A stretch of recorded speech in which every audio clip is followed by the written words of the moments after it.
Hi, I'm a positive psychology researcher. Positive psychology has now been around for a few decades.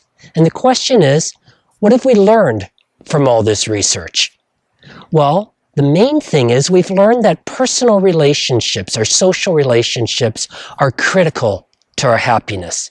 High quality relationships with friends, with family members, with a romantic partner are essential to your happiness. But really, don't we already know this? Is positive psychology research not much more than the confirmation of the obvious? I don't think so. There's been some really surprising findings in the field. Let me give you a few examples. Social relationships matter to happiness, but did you know that even children's imaginary friends contribute to their happiness? In another research finding that I think is surprising, they looked at people, actors, who had won an Oscar, were nominated for the Academy Awards, and actually won the Oscar. What the research showed is people who won the Oscar lived longer than other actors in the same movie who weren't nominated. And in fact, these actors who won Oscars lived longer than actors from other movies who were nominated but did not win.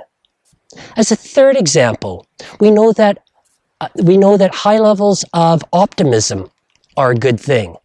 Highly optimistic people have advantages. For example, they have less stress before surgery, recover more fully from surgery, they're more hopeful, greater satisfaction with life, and are happier. But research shows you can have too much of a good thing when it comes to optimism.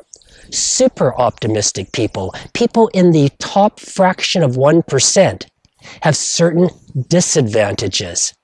People who are super optimistic are more likely to have an unwanted pregnancy, are more likely not to quit smoking, and are more likely to die prematurely. Super optimistic people simply take unnecessary risks. And one final example is when people are asked, what contributes most to your happiness? If you could change one thing about your life, what would it be so you were happier? What do people say? The most common answer is they think more money equals more happiness. And what the research shows is that in Canada and the United States at least, once family income gets above $75,000 a year, it's not accompanied with more happiness. So if you add up the income of everybody under your roof at home, once you get to $75,000, more money, not more happiness. It makes a difference going from $40,000 to $50,000 a year. That equals more happiness, but not from $140,000 to $150,000 a year. So the research in positive psychology is more than the confirmation of the obvious. What the research shows is many surprising and I think very interesting results.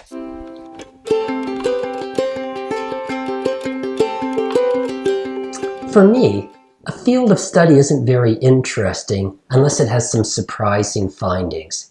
And what I hope I've showed is that some of the findings of positive psychology are indeed surprising. But there's one finding that I think goes beyond surprising. To me, it's flabbergasting. What the researchers did is they looked at the photographs taken of baseball players when they turned pro. These are for the baseball cards. And they looked at the width of the smile of the players. Now, some players didn't show a smile at all. Some showed the hint or a tidbit of a smile. And some showed a really big smile. And what was remarkable is that the smile shown in their photograph when they're in, say, their early 20s predicted their longevity many decades later. Those that showed no smile lived 7 years less than those that showed a really big smile. And those that showed a hint of a smile were somewhere in between. So the findings of positive psychology really are surprising.